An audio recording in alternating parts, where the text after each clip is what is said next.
and welcome again to my channel. I hope all of you are well, like me. Today, I will be cooking for you something special because you are all special to me. Today, I will be cooking crispy belly sinigang with strawberries. Yes, you heard it right. Sinigang with strawberries. Sounds weird? No. Sounds yummy. Yes, it's crispy belly sinigang with strawberries. I hope you will continue to watch to learn how to cook this very yummy special dish. Okay, but before that, I'll give you a little bit trivia about strawberries. Okay, let's watch. Here are some health facts about our beautiful strawberries. Strawberries are an excellent source of vitamin C and manganese, and also contains decent amounts of folate and potassium. And strawberries are very rich antioxidants and has plant compounds that are good for the heart and blood sugar control. So these are our healthy strawberries. Interesting facts about strawberries, right? I hope you learned something.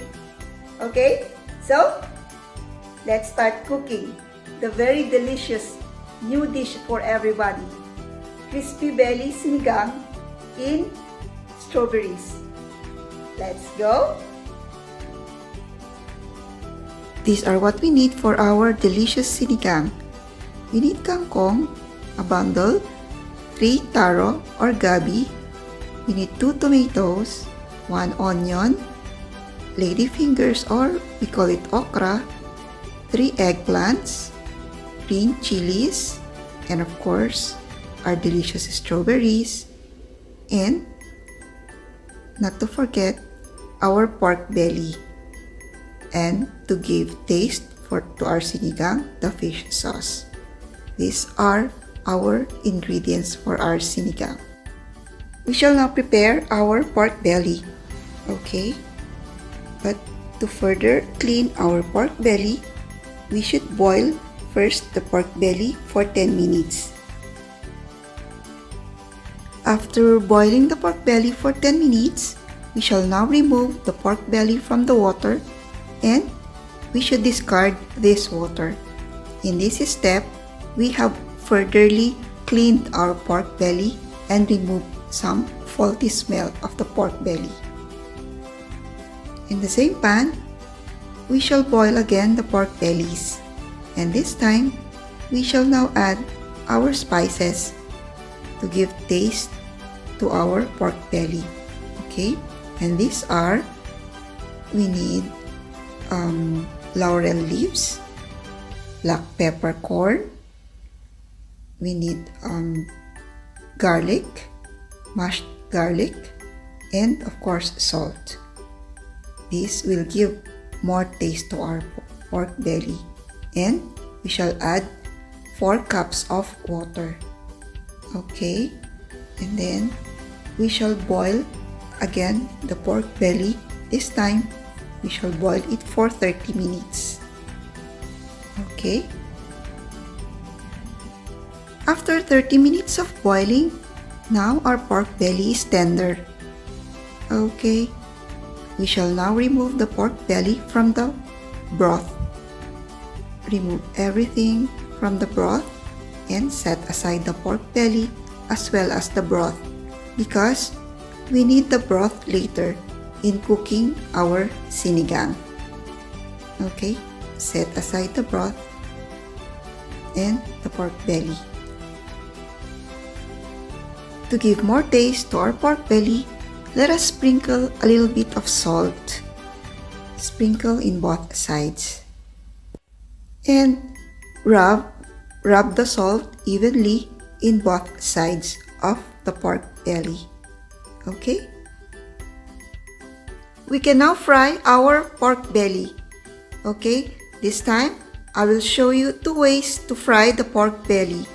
It will be deep fry and air fry to show you the difference. Okay? We have 6 slices of our pork belly. 3 slices. We will fry it using the air fryer. Okay? So, we will fry it for around 30 minutes. Okay? The other 3 slices, we shall fry it through the conventional way of frying, which is deep frying it with oil. We should fry it for 20 minutes, but don't forget to flip the meat so both sides will be cooked. Okay? While frying the pork belly, we shall now cook our sinigang. Okay? We shall use the broth of the meat as broth for our sinigang, so it will be more delicious. Let the broth boil. Now that our broth is boiling, we shall now add our onions. Onion makes our sinigang flavorful. Do you know that onions are antioxidants? Okay, this time we will add the tomatoes. These tomatoes will give an umami flavor to our sinigang. And do you know that tomatoes are classified as berries and good source of lycopene, which is good for the heart. Also, we will add the taro. The starchy texture of the taro will make our broth a little bit thick. And take note that taro is rich in fiber. Also, we shall add now the star of our sinigang, the strawberries. The strawberries, this will give our sinigang a subtle taste that makes our sinigang richly delicious.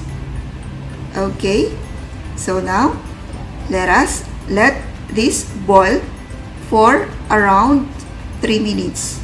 Of course, let's add our patis or fish sauce, which add more taste. After 3 minutes, see?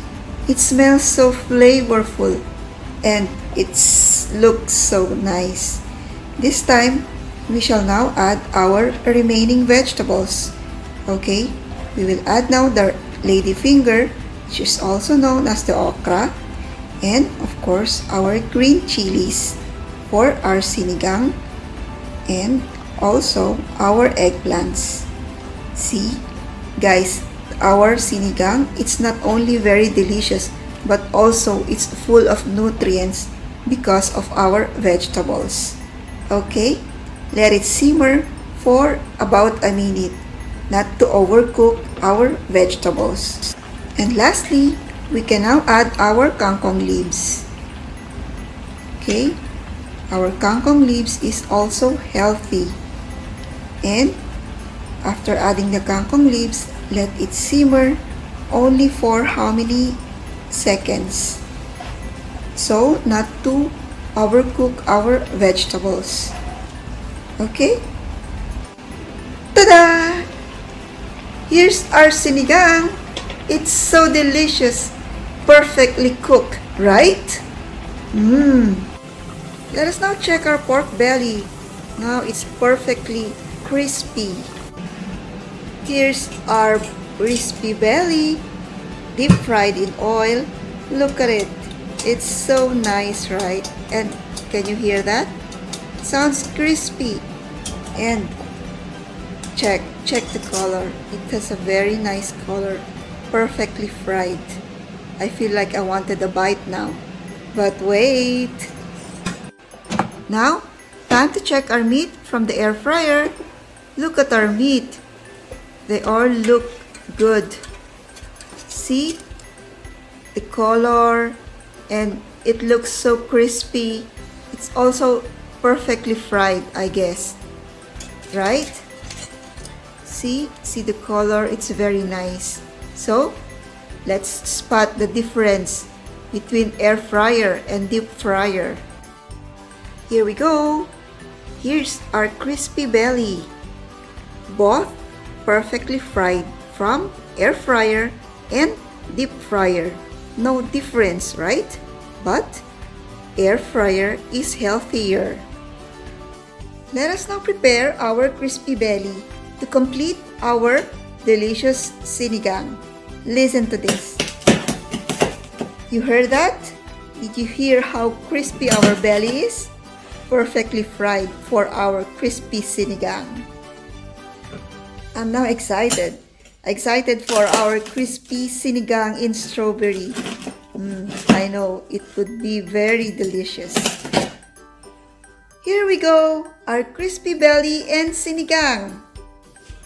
And now, let us add our crispy belly. Look at our sinigang. It looks so delicious and nutritious. And what more if we add our crispy belly? It will be perfectly delicious. Okay? And guys, even if you add our crispy belly to our sinigang, the belly would still be crispy afterwards. Okay? So, try this at home. Try this weird? No.